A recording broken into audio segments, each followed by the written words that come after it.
We're going to talk about Super Bowl Sunday today. And Super Bowl Sunday came from the fact that we just got done doing about 45-minute presentation on food addictions. And we thought maybe they tied together. I'm Dr. Rutherford, certified functional medicine practitioner, chiropractor. Dr. Reno, board certified chiropractic neurologist, also a chiropractor. Okay, and this is our number 27. Is that number it? 27? Keys to Success, number 27. We've been on the food thing a little bit lately, but you know, we did it kind of half tongue-in-cheek last week, in a sense of a tease to one of our patients. But the communication from there really kind of like got us focused and said, you know what, we got a real problem here. This is not a joke, and we need to start figuring out how to figure this out for the patients once they get out of here, because what we're dealing with are food addictions as far as patients going off their program, and we have some ideas which we will go into maybe in the future or now, I don't know, but Super Bowl Sunday is coming. Right. And we were just sitting there talking. Well, actually, Kevin, our producer, most of you know him as the gentleman who sitting up in the front office and runs everything silently out there. He said, well, what about Super Bowl Sunday? And it's like, yeah. He was listening to how much food is going to be consumed on Sunday.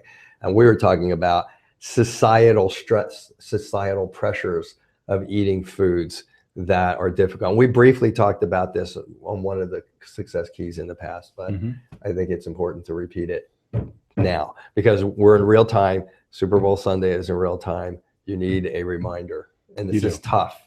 Right. This is tough. And in this big broadcast that we just did, we summarized, or in 45 minutes, we went over how food is addicting, just like cocaine can be addicting, or alcohol, or heroin.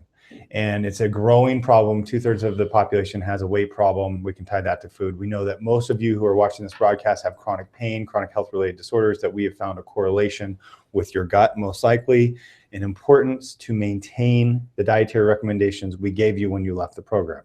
So we've done a lot of these Power Health Keys to Success on maintaining your diet. And they're coming from love, and they're coming from a place where we want you to succeed. And we also see that a lot of people just cannot maintain the diet. And it's not that they're bad people, it's not that they're weak, it's that their biochemistry in their brain is such that you get a hit of dopamine in your brain when you reach for that sourdough roll, or you get a hit of dopamine when you're reaching for the donut. And coming up on Super Bowl Sunday, likely you're going to be around a lot of food. Likely you're going to be around a lot of people who may put pressure on you relative to your diet. They may lambast you for being on a certain diet. Oh, you're gluten-free. That's a bunch of crap, you know, quote unquote. And we're just forewarning you, this is probably what you're going to have to run into, and go in prepared. The hard part about food addiction and maintaining the diet that we've given you is that if you're an alcoholic, for example, you can segregate yourself from other alcoholics. You cannot go to a bar to keep yourself away. I mean, you can avoid going to a bar so that you don't relapse into that problem. With food, it's totally different because everything in our society revolves around food. And so this Sunday is one of the paramount holidays. You can stay home and not go to the Super Bowl. You can stay home. We're not necessarily saying to do that, but just go in being aware, watch the broadcast we just did. Do you understand what's going on in your brain when you're looking at that piece of bread and someone's telling you that your diet's a bunch of hooey? And these are the decision-making processes going on in your frontal lobe that you're going to have to cope with.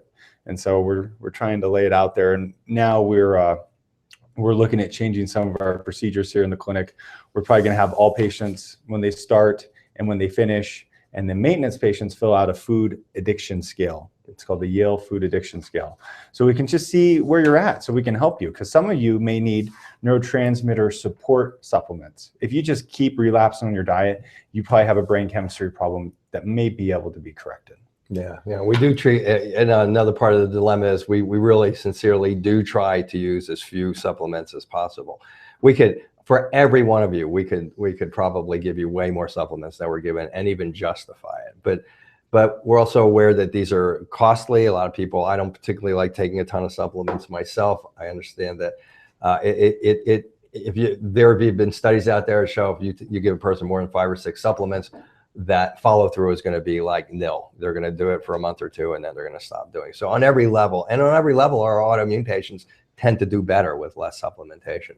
But we may need to delve a little bit more into the maintenance for those folks who are having a difficult time getting off the food. And these foods are addictive. I'll tell you, I used to do a lot of nutrition in the early 80s, from like 80 until maybe 87, something like that. And what I used to do, because food sensitivity testing was very difficult back then, not that it's a whole lot better now, but it was understood that it stunk back then. Now people still think it's legitimate, and it's really unreliable.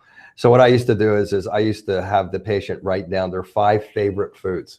I'd say, so you want to go through this program, and we'd do diets and we would do supplements and things like that. And I'd say, write down your 5 favorite foods. And they'd write them down. And I'd look at them. Sometimes I wouldn't even look at them. I'd look at them and I'd just throw them back to the patient. And I'd say, so what if I told you can't eat those foods ever again? And I would watch their reaction. And the reactions could be very visceral, from just like that to like eyes rolling like that. And then there were people who we go, oh, that's no problem. With those people, I knew were going to do well. But the people who were having these visceral reactions, they were having it for a reason. I mean, they could not imagine life without pizza, pasta, or bread, okay, which have been shown to be the 3 most popular comfort foods in the world, not just here, but in the world. So it's a battle. Where there's just been certain steps along the way where we've had ahas. And we looked around and said, oh, it's the immune system overacting. And we looked around and said, oh my God, so many of our patients are on post-traumatic stress syndrome. This has kind of like become another aha. And it's something we're going to work hard to work with. It might involve a little bit of an increase in supplementation, but there are a couple of areas that can be worked with to see if we can help you to overcome those addictions. If it's something that is occurring, this would tell us if it is, and if it's something that you're interested in pursuing. Exactly. Fair enough. Perfect. Right. Okay. So enjoy the Super Bowl for those of you who are going to watch it, but enjoy knowing what we just talked about. So. Okay. See you next week.